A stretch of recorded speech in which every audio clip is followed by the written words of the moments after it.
So good evening to all of you. और महिला supervisor में आपको डर लग रहा होगा क्योंकि काफ़ी लोग साल साल भर से प्रिपरेशन कर रहे हैं। तो मन में एक सवाल आता है कि क्या हम अभी आने वाले जो भी दिन बचे हैं, 30 दिन, 45 दिन या फिर 20 दिन, ईएसबी का तो कोई भरोसा है नहीं। तो जितने भी दिन बचे हैं, क्या हम पढ़ सकते हैं? क्या हम निकाल सकते हैं? According to me yes. मेरे लिए बिल्कुल हमेशा यस रहेगा। लेकिन पढ़ने का तरीका अगर आपने चेंज कर दिया तो पढ़ो ऐसे कि मुँह ज़बानी याद हो जाए। एक एग्जाम्पल के साथ मैं आईसीएमआर रिपोर्ट 2020 बताती हूँ। मैं मेंटरशिप में पढ़ाती हूँ, आईसीएमआर रिपोर्ट हो गया, योजना हो गए, एक्ट्स हो गए। तो वही मैं आपको थोड़ा सा एक सिनेरियो दिखाती हूँ पढ़ा के, मतलब बता के। मुझे मुँह ज़बानी याद है, मुझे ना ही फॉर्म भरना है, ना ही मुझे ये पढ़ना है, लेकिन सिर्फ पढ़ाते पढ़ाते मुझे याद हो गई हैं। तो मैं वो आपको बताने की कोशिश करती हूँ कि पढ़ो ऐसे कि मुँह ज़बानी याद हो जाए। मतलब ऐसे कि आपसे कोई भी पूछे, नींद में उठा के पूछे तो आप रिपोर्ट्स, आईसीएमआर रिपोर्ट पता है याद रखना बहुत मुश्किल होता है, और मैंने तो पढ़ाते पढ़ाते याद कर लिया। और मेंटरशिप में जो बच्चे आते हैं तो उनको ना केवल ये चीज़ें गाइडेंस प्रोवाइड की जाती हैं, बल्कि उनको सिखाया जाता है कि आप इस तरीके से लिंक करके पढ़ो तो आप पढ़ने लगोगे और लोगों की आदत हो जाती है। तो जैसे आईसीएमआर रिपोर्ट देखो, पढ़ना अलग बात है और फोकस के साथ और अपने स्मार्ट तरीके से पढ़ना अलग बात है। और मैं हमेशा सिखाती हूँ स्मार्टनेस आपके अंदर होनी चाहिए पढ़ने के लिए। आते हैं आईसीएमआर रिपोर्ट 2020। सबसे पहले आईसीएमआर का फुल फॉर्म पता होना चाहिए, Indian council of medical research. ICMR का फुल फॉर्म मैंने क्या बताया, Indian council of medical research. इसकी स्थापना कब हुई? 1911 में। ठीक है, अब ये तो आप सिंपल है, याद कर लो 1911 में। और अगर ऐसे 11 याद नहीं हो रहा है तो 11 में एक एक है ना, 1911। यानी कि मेडिकल रिसर्च यानी कि स्वास्थ्य संबंधित संस्थान की ज़रूरत भारत में एक एक व्यक्ति को है, एक एक व्यक्ति को है, मतलब 1911। ठीक है, स्थापना हुई और इसका हेडक्वार्टर है नई दिल्ली में। उसके बाद एक और महत्वपूर्ण संस्थान आती है निन, नेशनल इंस्टीट्यूट ऑफ न्यूट्रिशन, यानी राष्ट्रीय पोषण संस्थान। बहुत इंपॉर्टेंट है क्योंकि जो निन है, राष्ट्रीय पोषण संस्थान है, वही क्या करती है, रिकमेंड करती है, आईसीएमआर रिपोर्ट की सिफारिशें वही करती है।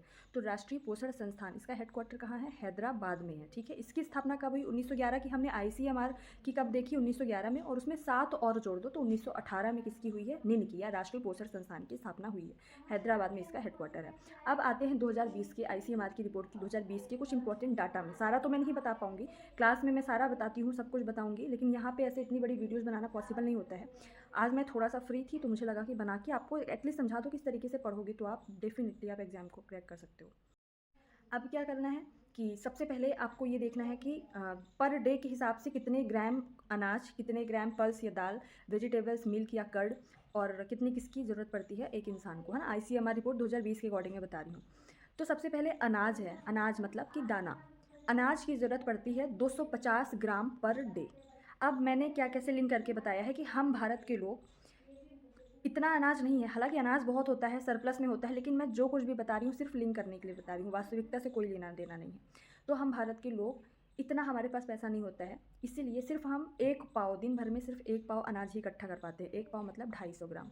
ठीक है, तो एक पाव अनाज ही इकट्ठा कर ले, वही बहुत बड़ी बात होती है कि हम खाने के लिए सिर्फ एक पाव, एक टाइम का खाना एक पाव हम इकट्ठा कर ले अनाज, वही बहुत है। तो अनाज 250 ग्राम पर डे की आवश्यकता पड़ती है आईसीएमआर रिपोर्ट 2020 के अनुसार। फिर पल्स यानी दाल, तो पल्स 85 ग्राम पर डे। पल्स यानी दाल, तो पल्स 85, दोनों का प्रोनाउंसिएशन शुरू शुरू में सेम है, पल्स 85। ऐसे ही जब 2-3 बार सुनोगे तो याद हो जाएगा, पल्स 85। फिर उसके बाद है ऑयल एंड फैट्स, है ना, ऑयल एंड फैट्स। अब मैं हमेशा हमेशा बताती हूँ कि जब हमको पता है कि जब हम ऑयल्स खाते हैं, ऑयल जब हम अपने खाने में ऑयली ज़्यादा, ऑयली मील को या फैटी मील्स को ज़्यादा हम लेते हैं तो हम हैवी हो जाते हैं, मोटे होते हैं ना। और मैं हमेशा बोलती हूँ कि जब हैवी शब्द आ जाए या भारी भरकम शब्द आ जाए तो ऐसे लिंक किया करो कि हमेशा राजनीति में, पॉलिटिक्स में वही सत्ता धारण करेगा, उसी के हाथ में सत्ता रहेगी जो हैवी होगा, मोटा भाई पता होगा, जो थोड़ा बहुत भी जानते होंगे, है ना। तो जो हैवी होगा वही सत्ता धारण करेगा। और ऑयल और सीड्स की पर डे ज़रूरत होती है 27। ठीक है, ऑयल एंड सीड्स 27। फिर उसके बाद है वेजिटेबल्स। अब हम बोलते हैं ना कि शादियों में जब बारात आती है तो बोलते हैं अरे बारात आ गई, बारात 400-500 लोग आए हैं, 400-500 लोग आए हैं, कुर्सी ले आओ, टेबल ले आओ। तो वेजिटेबल्स में टेबल उठाओ, टेबल लेके आओ, क्योंकि 400 लोग इकट्ठे आए हैं। वेजिटेबल्स की पर डे कितनी ज़रूरत होती है? 400 ग्राम पर डे। ठीक है, 400 ग्राम पर डे वेजिटेबल्स। उसके बाद और क्या बचा है? वेजिटेबल्स हो गया, seeds and nuts 35 gram, seeds and nuts 35 ग्राम, ठीक है। और हाँ, 250 का मैंने बताया, एक पाव हम अनाज इकट्ठा कर पाते हैं और उसी में 50 और जोड़ दो तो 300 कर्ड या दही या फिर दूध, कर्ड या मिल्क 300 है ना मिलीलीटर। इसके बाद अब हम देखते हैं आयरन। आयरन की पर डे एक इंसान को कितनी ज़रूरत पड़ती है, अलग अलग, प्रेग्नेंट लेडीज़ का अलग है, ठीक है, और फीमेल का अलग है, मेल का अलग है। तो सबसे पहले हम नॉर्मल फीमेल का देखते हैं, जैसे हम सभी लोग हैं। तो आयरन की आवश्यकता किसको कितनी ज़रूरत पड़ती है पर डे के हिसाब से, ठीक है, ग्राम में बता रही हूँ मैं। अब आपको पता होगा कि आयरन की कमी से अनीमिया रोग होता है, अनीमिया नामक डिसीज़ होता है, ठीक है। तो मैंने बोला उन महिलाओं को या उन फीमेल्स को जिनको अनीमिया की कमी है, उनको आयरन की ज़रूरत पड़ती है। उन महिलाओं को, किन किन महिलाओं को जिनको अनीमिया की कमी है, उनको किसकी ज़रूरत पड़ती है, आयरन की। तो उन मतलब 29, ठीक है। तो नॉर्मल फीमेल को 29 ग्राम आयरन की ज़रूरत पड़ती है।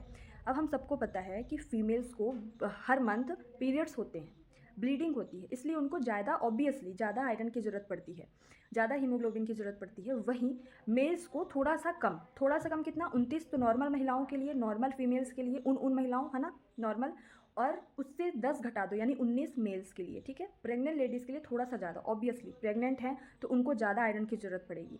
तो 40 ग्राम, प्रेग्नेंट लेडीज़ के लिए 40 ग्राम आयरन की ज़रूरत पड़ती है पर डे। तो हमने अनाज देखा, वेजिटेबल्स देखा, मिल्क एंड कर्ड देख लिया, ठीक है, पल्स देख लिया, नट्स सीड देख लिया, ऑयल देख लिया, फैट देख लिया, और इसका आयरन देख लिया अलग अलग में। अब हम आते हैं जिंक में। जिंक, जेड एन, जिसका रासायनिक फॉर्म वो है, सूत्र है ना जेड एन, जिसको हम सिंबल है केमिस्ट्री में।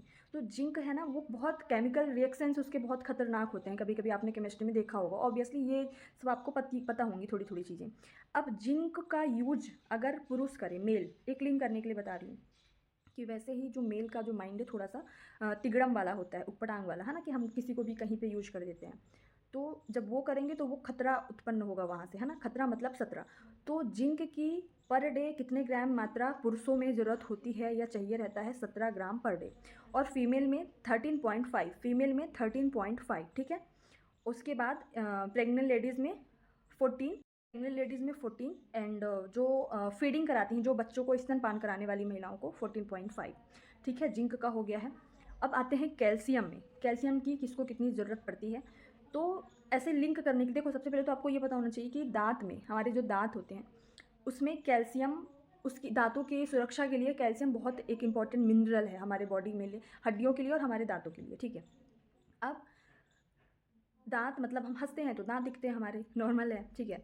अब जैसे मेल और फीमेल को, जैसे हम होते हैं ना घर में रहते हैं हम, विदाई मिलती है, और विदाई में, विदाई मतलब पैसे दिए जाते हैं, नाना नानी के हम जाते हैं तो पैसे दिए जाते हैं, और समझो कि 1,000 रुपये दे दिए जाएँ तो हमारे दांत ही बंद नहीं होंगे, हम हंसते रहेंगे, अरे वाह, सोचा था 500 रुपये मिलेंगे लेकिन 1,000 रुपये मिल गए हैं। तो फीमेल और मेल दोनों में कैल्शियम 1,000 ग्राम की ज़रूरत पड़ती है पर डे, कैल्शियम 1,000 ग्राम, ठीक है, फीमेल और मेल में, है ना। तो कैल्शियम मतलब कि दांत, वहाँ पे दांत में कैल्शियम पाया जाता है या फिर ज़रूरत होती है। दांत हमारे दिखेंगे कब, जब हम 1,000 रुपये विदाई पाएंगे, मतलब 1,000 ग्राम। और प्रेग्नेंट लेडीज़ को 200 ग्राम ज़्यादा, क्योंकि प्रेग्नेंट लेडीज़ को उसके पेट में बेबी भी है, उसको ऑब्वियसली 200 ग्राम ज़्यादा की ज़रूरत पड़ती है, तो 1200 ग्राम, ठीक है, और छोटे बच्चों को 300 ग्राम। तो इस तरीके से अगर आपने लिंक करके पढ़ने की कोशिश की, यकीन मानो यहाँ पे आपने एक बारी देखा है और आप बार बार पढ़ोगे एक बारी तो आपको शायद ऐसे याद नहीं होंगे, लेकिन इस तरीके से लिंक करके सिर्फ एक बार पढ़ लोगे, या फिर आप अगर मेरा मेंटरशिप लेते हो तो सभी योजनाओं को याद करवाएंगे यहाँ पे, गारंटी है मेरी। पूरी ICMR रिपोर्ट्स, पूरे एक्ट्स, पूरी धारा, एग्ज़ाम के लगभग में भी, जब भी आपका एग्ज़ाम होगा उसके जस्ट 15 से 20 दिन पहले कुछ ऐसे ऐसे टॉपिक्स, जैसे डिसीजेज हो गए जहाँ से आना ही है, विटामिन्स हो गए जहाँ से आना ही है, टीकाकरण हो गया जहाँ से क्वेश्चन आना ही है, बहुत सारे ऐसे टॉपिक्स मैं खुद पढ़ाऊँगी। और जब मैं पढ़ाती हूँ तो मुझे ये नहीं लगता कि सिर्फ आप पढ़ो, मुझे ये लगता है कि आप क्लास में वहीं के वहीं रट्टा मार के चले जाओ, जाके दोबारा ना पढ़ने की ज़रूरत पड़े, बस रिवाइज करो, ख़त्म। पेपर में क्वेश्चन दिखे, ऑप्शन दिखे, और आप सही करके आ जाओ। आई होप कि आप समझ गए होगे पढ़ना कैसे है, और लग जाओ, क्योंकि पेपर किसी भी दिन हो सकता है, ठीक है। So thank you so